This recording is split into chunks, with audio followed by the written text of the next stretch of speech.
Primeiro que você falou, obrigado pelas palavras e, cara, até falar aqui diante de todo mundo, mas isso eu falo sempre olhando nos teus olhos, que você é um cara contagiante e inspirador. Já te falei isso várias vezes. Entre nós dois, no meio das outras pessoas, quando a gente se encontra no corredor lá do escritório, enfim, tudo isso, né? E ter você, o Wesley, o Hamilton, principalmente vocês da Sub-20, que tem um calendário igual ao do profissional, ter vocês nos nossos treinos, nos nossos jogos, é muito gratificante. Pela rotina que vocês têm. Ainda mais você falando a questão da tua família, enfim, às vezes no teu tempo livre que você poderia ter 2 dias aí para ir rapidamente passar na tua casa e voltar. Não, você está ali com a gente no clube, enfim, e está prestigiando e a gente está aprendendo demais com vocês. Ter vocês lá para a gente é muito bom e você sabe muito bem disso, que eu deixo sempre bem claro essas coisas aí para vocês, né? Você estava falando sobre a ligação do João, enfim, isso, cara, são valores que você deixou, né, na vida das pessoas. E como o Wellington colocou lá atrás, não foram pelos seus resultados, que você acabou de colocar também, que foram muitos, as suas vitórias, suas conquistas. Foram pelos valores, pela pessoa que você é. E de pronto, quando apareceu a oportunidade, depois de 3 anos inativo de contato, né, a primeira pessoa que talvez tenha vindo à cabeça do João foi você. Então, olha como isso é muito legal, ouvir isso de você, né? E esse relato. Eu não sabia disso. Tá vendo como a gente aprende também? Sempre. Isso é muito legal e inspira a gente a cada vez mais, eu, no caso, né? A construir isso com as pessoas do meu convívio. E, por último, para finalizar, concordando com o Gabriel Silva, você é um monstro. Espera, Gil. Muito obrigado, Rodrigo. É sempre igual. Eu aprendi em 4 anos. Para mim mesmo, eu consegui fazer algumas anotações. E do primeiro até o 4 ano, quanto que profissional, enquanto que ser humano, conviver com pessoas diferentes. Eu que olhava São Paulo pela TV. Ou quando a gente passava para jogar alguma competição, naqueles interiores de São Paulo. Do primeiro até o 4 ano, no Palmeiras, eu aprendi muito. Aprendi a conviver com pessoas. Vi São Paulo pela TV e hoje minha primeira moradia é em São Paulo, porque é lá que eu trabalho para dar o sustento, para trazer o sustento da minha casa. Até o dia que Deus me permitir aposentar, poder ficar mais perto da família, trabalhando por aqui, ou vendo o crescimento dos meus. Podendo também fazer a sua obra, que eu acho de grande valia, de maior valia do que tudo. Mas, Rodrigo, muito obrigado. Eu estou falando com vocês e lembrando, nós estamos vivendo uma pandemia de um coronavírus, onde eu estou aqui, minha esposa trabalha, é profissional da área de saúde e foi acometida pelo coronavírus. E eu aprendi a fazer algumas coisas, porque ela não poderia fazer nada. Nós temos aqui, graças a Deus, um apartamento que é grande, tem 2 banheiros, e ela tinha que sair por um lado e eu segurar meu filho e a minha enteada para que ela pudesse transitar por lá e ficar lá. E meu filho dizia: meu pai, eu não vou poder abraçar minha mãe mais não, é? Isso não passa não, meu pai? Isso aí é difícil, cara, muito difícil. Eu aprendi a fazer alguma comida, aprendi a fazer e uma coisa que eu não gosto. Eu me reinventei como ser humano. Por que eu não vou me reinventar dia após dia como profissional? Por que não vou? Me reinventei para me construir, me reconstruir com o meu filho, com minha enteada, com a família, com a casa, com as pessoas, com os vizinhos, com a vida. Boa tarde aí a todos. Não vou nem fazer uma pergunta, só vou fazer um breve relato. Gilmei, primeiramente, feliz de te ver falando tudo isso aí. Acho que foi uma das pessoas que mais me motivou a me tornar treinador, que eu já tinha vontade, foi você. Você sempre dizia para mim: cara, você tem potencial, você tem condições. Você chegava com a sua linguagem, né, que é única, que é especial. Você me falava coisas que eu falei: velho, porra, se eu não acreditar em mim, depois disso aqui, meu irmão, eu vou ser um fracassado. Então, cara, só tenho que te agradecer, velho, que você continua sendo esse cara maravilhoso aí e que tá nos dando a oportunidade de continuar acreditando naquilo que a gente quer alcançar. Professor, a gente não chegou a trabalhar junto, mas eu iniciei também na Catuense, lá naquele projeto que Dona Adel tinha lá em Salvador, que treinava lá em Mussurunga. Aí, depois, no meu segundo ano de juvenil, eu fui morar lá no Nildo Bem-TV. Aí, já com 16 para 17 anos, já estava treinando profissional com o Merica, com o Josias, aquele pessoal todo lá, Pirapora e tal. E foi uma experiência muito boa para mim. Já tinha ido para competições pela Catuense, mas nunca tinha saído de casa para morar em concentração. E foi a minha primeira experiência ali no Nildo Bem-TV, com esse pessoal já do profissional. E foi de grande valia para a minha vida, para a minha vida profissional. Aí depois eu tive a oportunidade de sair da Bahia, estive no Corinthians, nas categorias de base, depois rodei alguns clubes na base, depois aí fui para o profissional, rodei alguns clubes pequenos, como se manter tanto tempo, né, trabalhando na formação, como o senhor, né, que há muito tempo trabalha com formação, e os jogadores que eu trabalhei, que passou pelo senhor, sempre me falou muito bem, como Diego Martins, Rogério Mendes, Rogério Cabudel, e outros que passaram pelo senhor.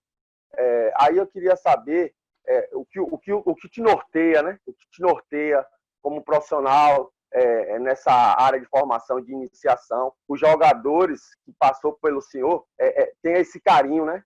Porque o senhor já faz muito tempo que está trabalhando com iniciação e com base, e a gente só vê boas informações, a gente só vê as pessoas falar bem não só do seu trabalho, mas como da sua pessoa. O que me norteia, Júnior, é honestidade. Mesmo que esse feedback seja ruim, seja impactante negativamente, mas honestidade. O que me norteia na vida é honestidade e tratamento. O feedback maior que eu posso dar ao atleta é esse. Por exemplo, os meninos aí, Diego Martins, Cabudel, meninos que eu gosto, meninos que eu tratei de uma forma talvez que os cativou. O Marclay, o Marquinho, meninos que também eu tratei de uma forma que os cativou.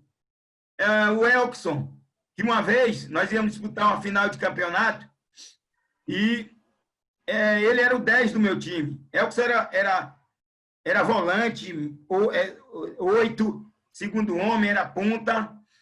E aí eu disse, eu não vou colocar você de ponta, não. Porque você é pipoqueiro, você é frouxo. Eu vou colocar você de 10. Ele não, e tal. E aí, a gente foi jogar uma semifinal com o Grêmio, o Grêmio de Porto Alegre. E aí eu coloquei e ele estava tímido no jogo. Aí deu um intervalo, chamei, olhei para ele, tirei todo mundo do vestiário, mas xinguei ele a terceira geração. Bati no peito dele, disse, volte lá. Honre essa camisa que fulano de tal vestiu, Zico, Maradona, Pelé. E seja o melhor jogador em campo, faça a diferença e faça o gol da vitória. Agora, eu não tenho bola de cristal, mesmo porque nem acredito nisso. Mas ele se motivou de tal forma que até hoje ele lembra disso. E ele foi lá, fez o gol, brigou, discutiu, trocou tapa com o jogador. E aconteceu de que ele foi protagonista. E você falou na aula de protagonismo, de como ser, de o que ser protagonista. Então, eu acho que a lealdade é o principal pilar. Em algum momento eu posso dizer que minha vida é aberta, não tenho nenhum vínculo. Eu posso até ter erros, como devo ter muitos, milhares de erros. E me arrependo muito dos meus erros. Outro dia teve um momento lá, no clube que eu trabalho hoje, onde um cara me encontrou, acho que me achou baixinho, feio, deselegante, sei lá, e foi passar lá para João Paulo que eu quero botar um jogador lá no Sub-20, lá, mas esse treinador seu me cobrou 30 mil. E eu sem saber de nada, eu falei, cara, nunca nem tinha visto o cara. Então, João Paulo armou uma arapuca para esse cara. Mas, rapaz, eu não queria estar na pele. Quase que deu cadeia. E aí, o cara foi pedir desculpa, ele estava gravando tudo. Ele disse, olha, você pode falar tudo do meu profissional, mas uma coisa, ninguém vai conseguir falar o contrário. É o cara mais honesto que tem, nem ele sabe a honestidade que que ele possui. E eu te fiz essa pergunta porque eu sigo essa mesma linha de pensamento. Eu estou nesse momento de transição, estou aproveitando agora essa oportunidade para fazer cursos. São esses princípios e valores que nos norteiam que a gente não pode negociar, né, professor? Porque a gente, dentro principalmente na base, a gente vai encontrar muitos pais ou empresários que vão vir com essas ofertas, né? E a gente tem princípios e valores, a gente não pode ferir esses princípios e valores, porque eu acho que isso aí a gente leva para a vida toda. Mas agora eu quero fazer a pergunta, Júnior, para a gente fugir desse negócio aí, é o seguinte, eu não vou levantar o altar para ninguém, não. Gilmar é um cara que eu respeito ele como profissional, todo mundo aqui respeita, todo mundo gosta, mas a minha pergunta é a seguinte, Gilmar, eu tive com vários treinadores da Bahia fazendo live, fazendo entrevistas, e muitos deles confessaram para mim o seguinte, que não tinham conhecimento teórico, mas que fazia da criatividade, né, o seu maior amigo para poder criar os treinamentos. E a gente sabe naquela época que Bahia e Vitória teve grandes equipes que tiveram repercussão internacional. Mesmo com esses treinadores, eu não vou dizer despreparado, mas sem uma formação profissional, acadêmica, não eram ex-atletas de grande nome para dizer que teve muitas experiências, mas foram pessoas importantíssimas no processo de desenvolvimento de vários profissionais, né? O Nilson, ele sabe, ele é fruto desse projeto. Eu tive a oportunidade também de trabalhar com grandes treinadores. Para mim, Jailton é a maior referência de treinador que eu tenho. Um dos maiores é Jailton. Eu tenho o maior respeito por Jailton, pelo legado, pelas coisas que ele me ensinou. E quem sabe que é Jailton sabe o que eu estou falando. Mas aí eu quero fazer uma pergunta. A falta de conhecimento teórico e técnico e acadêmico atrapalha na formação do atleta e muitas vezes o treinador, ao invés de formar, ele está sendo um muro dentro desse processo de formação? Olha, é uma pergunta complexa. Tudo depende de como você enxerga. E eu consigo dar esse feedback a você. De como você enxerga essa situação. Por exemplo, se você acha e seus medos, seus medos geram incapacidade. A minha visão, os meus medos vão gerar incapacidade. Se eu não tiver medo, se eu conseguir vencer os meus medos, com esses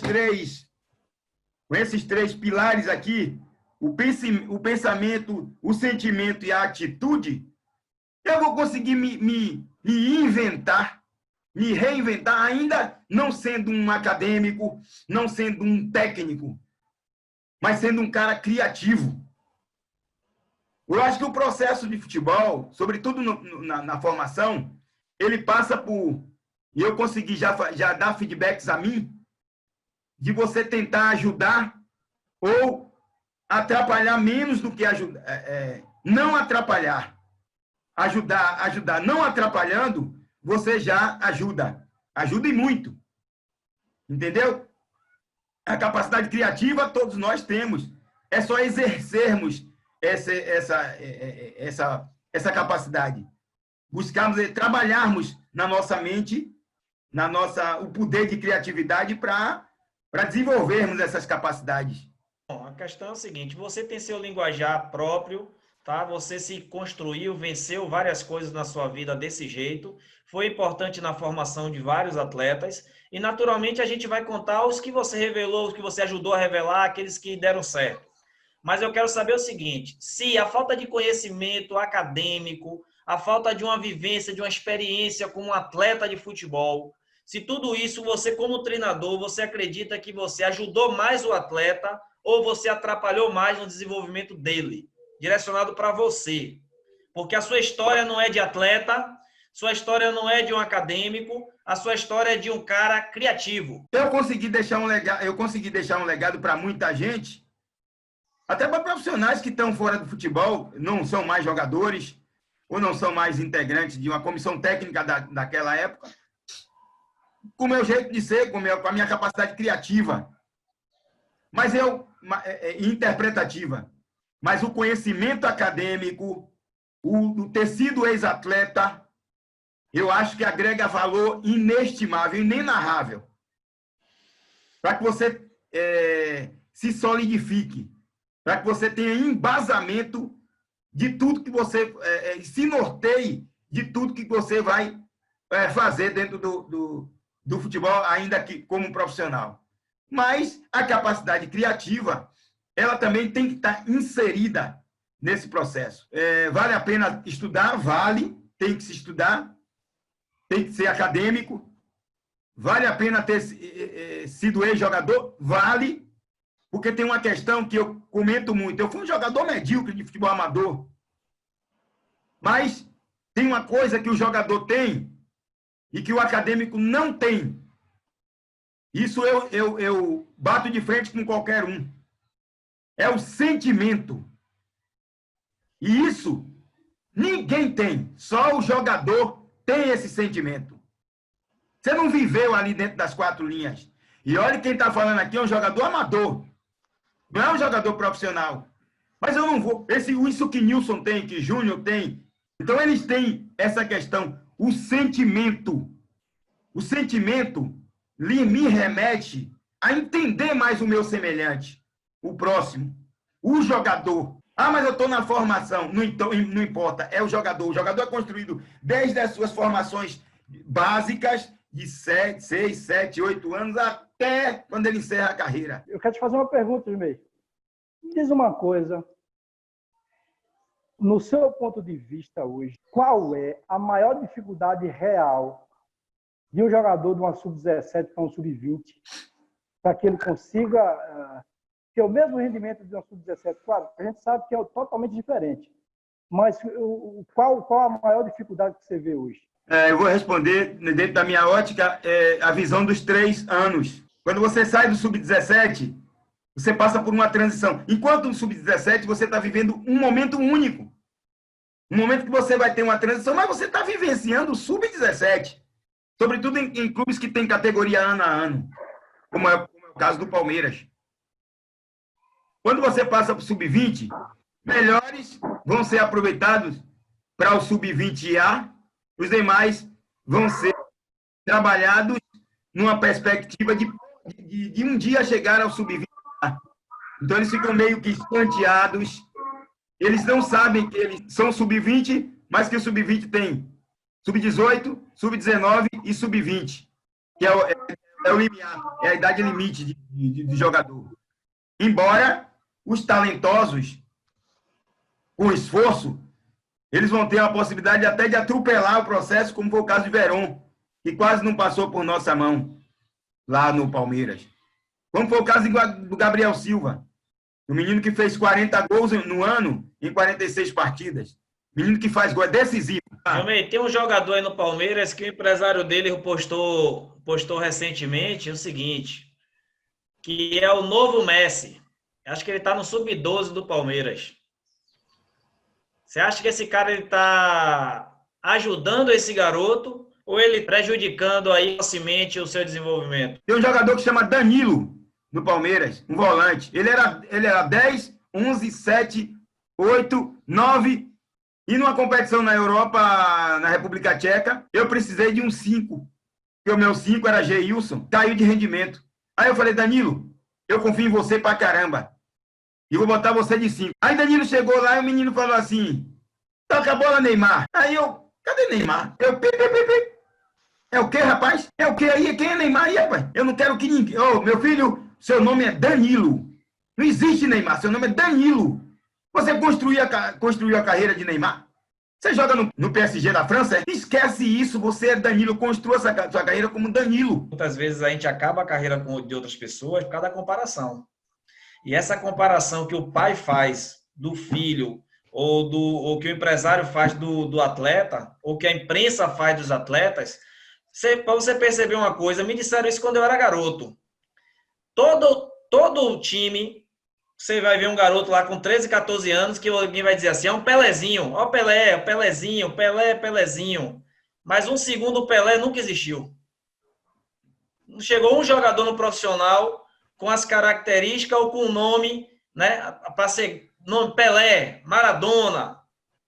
Não tem. Eles estão jogando na Várzea. Na Várzea tem um monte de Pelé, de Pelezinho, de Maradona, de jogadores Riquelme, de Romário, porque essas comparações ela traz para a nossa mentalidade da criança. O que é que ela diz para a criança? Ó, o resultado dele é o que você está agora, mas você não mostra para essa criança o processo que esse cara passou para até chegar lá. Essa responsabilidade não pode ser dada apenas para um atleta que pode ter uma performance positiva ou negativa, e outra, que está em aprendizado. Isso é uma oportunidade, você desenvolve o atleta no conceito de equipe e na mentalidade de equipe. Por quê? Porque ele vai entender, sim, que o resultado dele, né, que a jornada dele, ela é individual. O jogador, quando ele vai assinar contrato, ele assina sozinho. Também quando ele faz merda, a culpa vai para ele. Mas ele precisa entender o seguinte, que ele não consegue fazer tudo e ele precisa ter inteligência espacial para perceber que o seu talento depende dos outros atletas para aparecer. E por isso que muitas vezes o nosso talento ele nos nega o avanço, porque a gente foi formado, ou a gente entendeu que se trata de mim e não se trata do outro.